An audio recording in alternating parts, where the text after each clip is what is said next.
in the only track event that had a top 3 finish to make the Olympic team. The men's 10K. It started kind of interesting in the beginning. You know, we had a bunch of college kids kind of taking the lead. Connor Mance was up front. Isai Rodriguez was there. Robert Brandt controlled the pace for a little bit. And then mid-race, you saw the U.S. Army guys take over a bit. And then basically it didn't really become the true guys who would end up being top 3 be in front of the pack until like the final 3, maybe 2 laps. But during that 28-minute race, there was like a mini story going on about the DNFs, right? You had Lopez Lemong pull out because of an injury, a hamstring injury. Eric Jenkins here's a gif of Lopez Lemong feeling that hammy on that back turn. Hopefully this isn't a sign that his 5K is now up in the air because, hey, man, like, is he going to be able to get through a kick of closing in a fast 54, 52-second type kick in a 5K? I don't know. And then Eric Jenkins, he kind of pulled up as well. There's more of Lemong. I love this GIF because GIFs are not video, and we can show that, right? It's great. Little edge. We can show little GIFs. But Eric Jenkins pulled out, which I think was more like, hey, I'm not making a 10K team. I got to save it for the 5K. But outside of those 2 guys going out, the story was who's going to make the team. And basically, once we knew the pace wasn't an Olympic standard pace, it was going to be 3 of 5 guys: Fisher, Kincaid, Klecker, Ben True, and Emmanuel Bohr. Bohr kind of went out early, and then finally it was down to final 4. And Ben True and Klecker were neck and neck with 300 meters to go. But then Klecker was able to just make a different move. True couldn't match it. And then it basically was smooth sailing for the 2 Bowerman guys and Klecker. And that's your Olympic team: Kincaid, Fisher, Klecker. What are your thoughts on these 3 being our Team USA?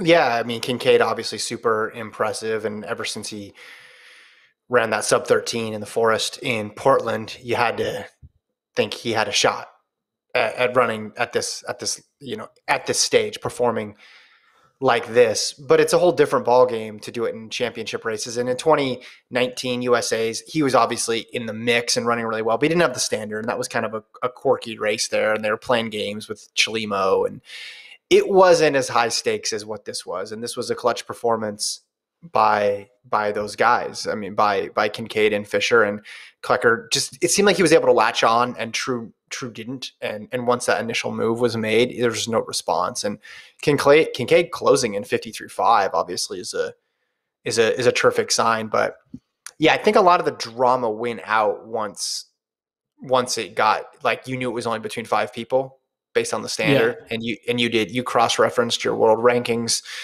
numbers. So you were basically like, yes, it's these 3 plus Bohr plus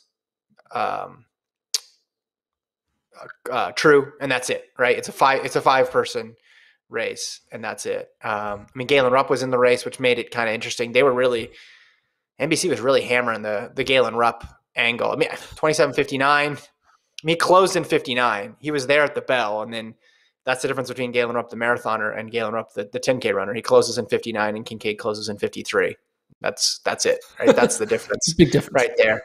Yeah, I mean, I'm with you. I thought a lot of the drama during the middle was just in who was dropping out. Lewis Johnson was super busy.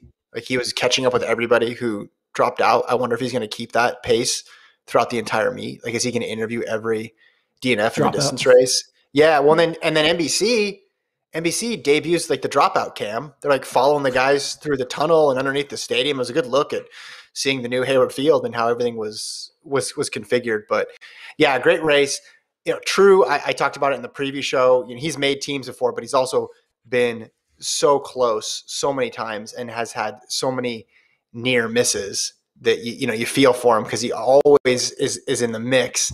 And you think, man, he's in a lot of 50-50 races or 50-50 kicks, and he comes out on the short end of the stick a lot of times. And I thought in this race he had an opportunity to do it, but just didn't have the closing speed. I mean, you look at, so this is True's history: 6th in 2012.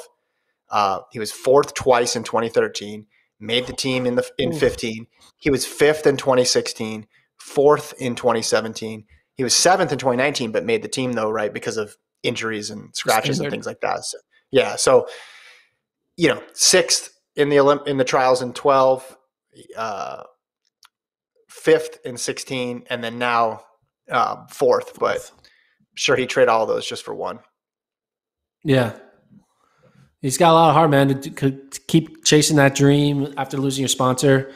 Still has another shot in this 5K, but you would think now looking at the 5K field, it's, once you throw in a Paul Chalimo, those other younger guys, like the college kids, it might be harder to make that team. I mean, you could hope maybe that like a Kincaid and Fisher, or maybe they make the 5K and then they scratch. Do you think that's a possibility? I mean, that's a possibility, right? It's certainly a possibility, and it's also a possibility they run it and then scratch it later, and it's a possibility they say, I want to be a double Olympian, and the 5 and 10 double is easy in air quotes to do at the Olympics. So let's just we're in good shape. Let's just keep it rolling. With people like Lamong and Jenkins, though, I remember 2016, and it was hot during the 10K race there. Legat dropped out midway, and I was thinking, oh, it's over.